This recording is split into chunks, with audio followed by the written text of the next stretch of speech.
Well, folks, in today's video, I'm going to be going through the second part of the lot, which was very generously donated to me by a man named Kyle.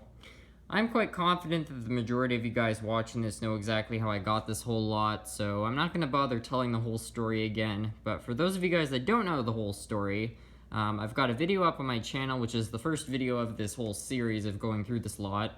And the video is called Generosity Beyond Belief, Massive DCC Engines Lot, and in that video I basically explain how I got this whole lot and the whole story behind it.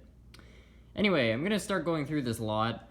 Just like the last video, I'm going to be running all the DC engines at the end of the video.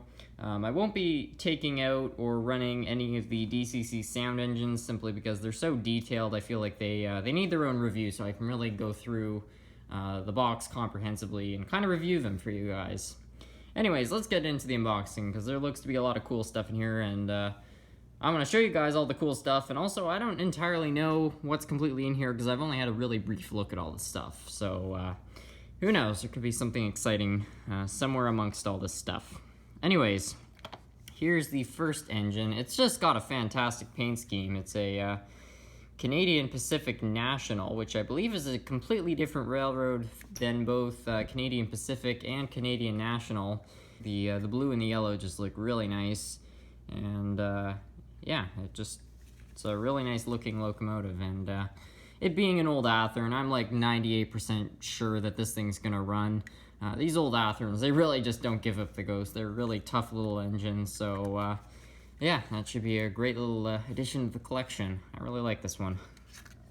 The second one might not be quite as exciting as that one to you guys, because I already basically unboxed one of these in the last video of taking out all the stuff from this lot, and well, this is basically the same engine. It's an old Stuart.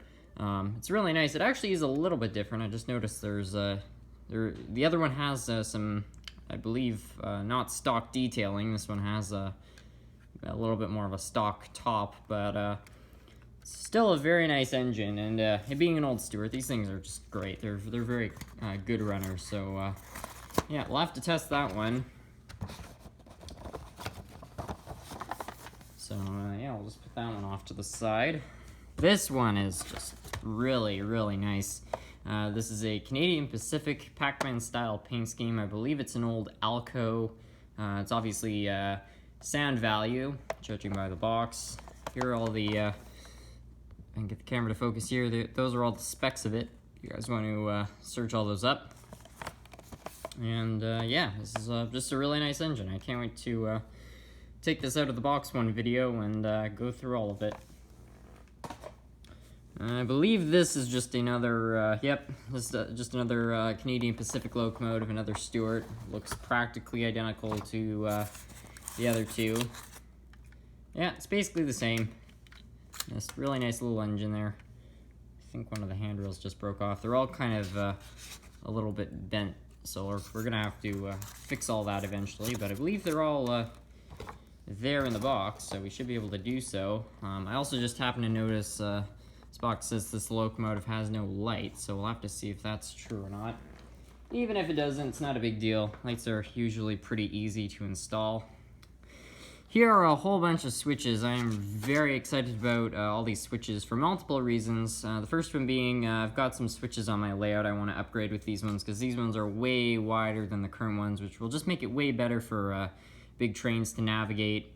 The second reason I'm quite excited about these switches is because I'm very confident they're going to be involved in the Mammoth project, which I've been hinting at for way too long, and honestly I do want to make a video on it and start working on that project, but I've just been so busy lately I haven't got around to it. But these switches I'm almost certain are going to be part of the project, and yeah, they're pretty nice, so I'm really excited to start using those. And the final thing in the box, I'm not sure if, yeah, look at this. Wow, so this is a Bachmann sound value steam locomotive. I believe it's, yeah, Canadian National.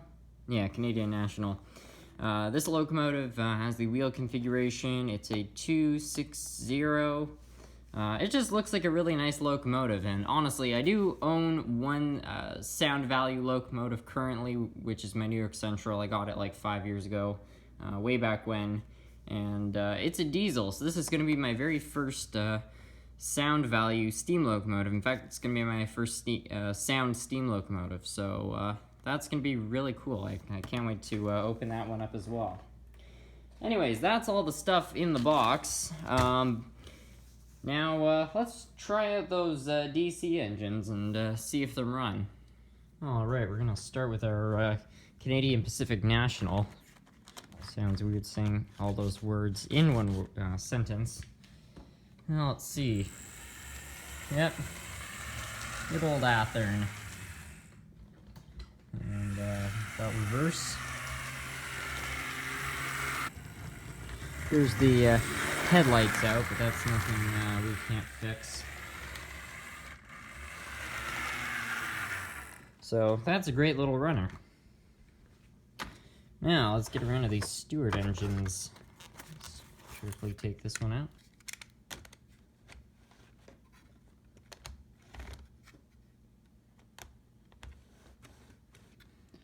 A few bits of styrofoam. Anyways, let's give this thing a bit of power.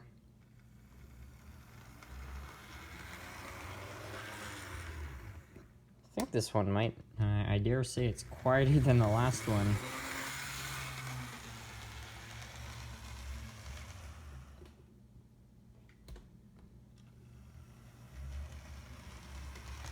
Yeah, that's very good. Well, that's a nice runner. Yeah, let's test the other one.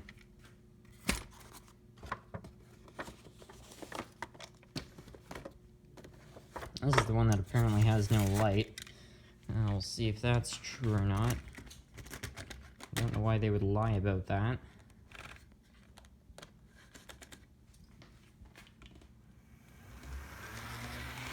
Yeah, just like the other one, it does run.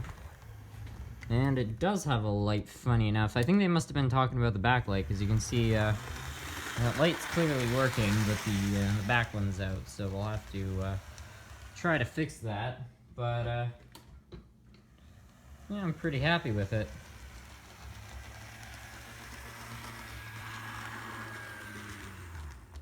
This one's really smooth, too. I have a feeling that these two are in slightly newer condition than the first one, which is actually right there. Anyways, that's all the DC engines, and I think they're all pretty good runners. So that will conclude the video. So I hope you guys enjoyed. Thank you guys so much for watching. I just want to give one last thanks to Kyle for giving me all this stuff. It was just so generous. And yeah, we've still got one more box to go through, so that should be exciting. Anyways, talk to you guys in the next video.